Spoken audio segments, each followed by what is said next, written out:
À Gaïa, capitale du Dandi, la délégation ministérielle a visité les équipements de la radiologie du district hospitalier de Gaïa, les meilleurs actuellement dans la région en termes de qualité d'image. Équipements bien entretenus, d'où l'entière satisfaction de la ministre des Mines, Mme Hussein Hadiza Yakouba, qui devait par la suite échanger avec les membres de la coopérative de l'aménagement hydro-agricole de Gaïa Amont, dont les travaux de réhabilitation de la digue sont bien exécutés. Reste seulement le rehaussement de celle-ci et les travaux de réhabilitation de la station de pompage. À Genjou, c'est le site d'un privé, puis celui du chef de canton de 200 hectares qui adhère totalement aux actions du programme de la Renaissance Acte 3 du président de la République. A promis d'ailleurs de faire de Genjou un grand centre de promotion des activités agricoles.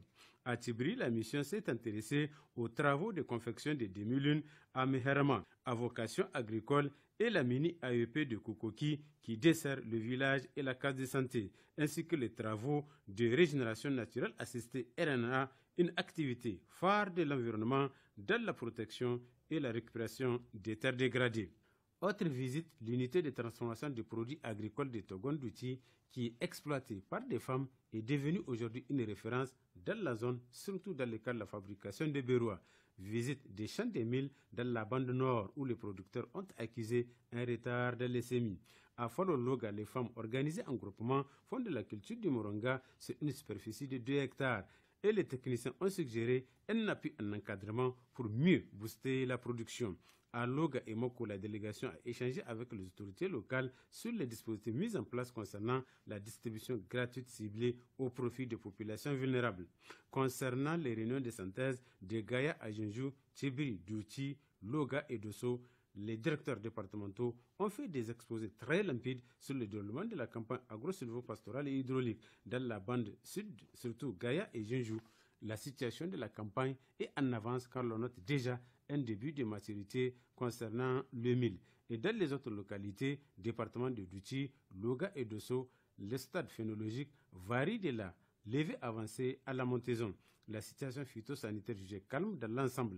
En tirant les principales conclusions, la ministre des Mines a d'entrée de jeu rendu un vibrant hommage aux populations de Dosso, aux autorités régionales, avant de s'apaisantir ici sur les points saillants de cette mission. Aussi, voudrais-je, à ce stade de mon propos, m'acquitter d'un agréable devoir, celui de transmettre à tous les participants, ici présents comme à ceux que nous avons rencontrés sur le terrain, les salutations fraternelles et les encouragements de son Excellence, M. Bazoum Mohamed, président de la République, chef de l'État, et M.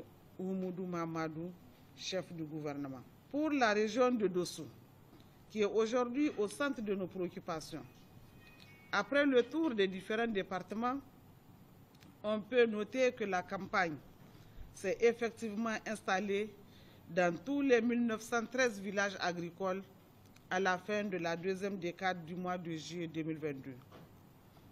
Aussi me paraît-il opportun de rappeler ici les différentes réalisations de l'État et de ses partenaires dans cette région, ainsi que les constats qui se dégagent de notre mission. Sur le plan agricole, il a été mis en place 1073 tonnes de semences de qualité, toute spéculation confondue, de la part de l'État et ses partenaires. Près de 383 tonnes d'engrais, plus de 1454 litres de pesticides, 206 appareils de traitement et 305 sachets de fongicides.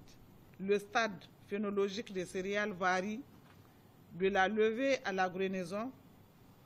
Pour le niébé, le stade varie de la levée à la ramification et pour l'arachide, de la levée à la croissance. La situation phytosanitaire est caractérisée par des attaques. Au total, 380 hectares sont entièrement traités contre les sauteriaux et insectes floricoles signalés dans les départements de Dogondouti, Tibiri et Gaïa. Au plan pastoral, il a été placé plus de 6 000 tonnes d'aliments bétail. La situation sanitaire du cheptel est marquée par l'apparition de 2 foyers de péripneumonie contagieuse bovine, 2 foyers de la peste de petits ruminants et un foyer de grippe aviaire hautement pathogène au cours du premier trimestre dans tout le département de Dosso. Il a été vacciné plus d'1 million de bovins et plus d'1,5 million de petits ruminants, immunisés contre la péripneumonie contagieuse bovine et la peste des petits ruminants, soit un total de plus d'1 million d'unités bétail tropicales avec un taux de couverture vaccinale respectivement de 68 et 72%. Chez la volaille, plus de 165 000 sujets ont été vaccinés contre la maladie de Newcastle. Quant à l'embonpoint des animaux, il est passable. Relativement au volet environnement, on peut noter près de 759 000 plants produits, 8 416 hectares de terres traitées, 382 km de bandes par feu réalisées, 20 hectares de plans d'eau focardés, plus de 81 tonnes de poissons capturés, près de 92 000 hectares de régénération naturelle assistée, plus de 3 tonnes de gomme arabique produite, plus de 369 tonnes de moringa produites et plus de 800 litres de miel produit. La mise en œuvre de ces activités a permis la création de plus de 6 100 emplois temporaires de plus de 6 mois pour un montant de près de 2,5 milliards. Globalement, cette campagne agro-silvopastorale et hydraulique est bien installée dans la région de Dosso et elle est promoteuse si toutefois les pluies se prolongent dans le temps et dans l'espace jusqu'en fin septembre 2022.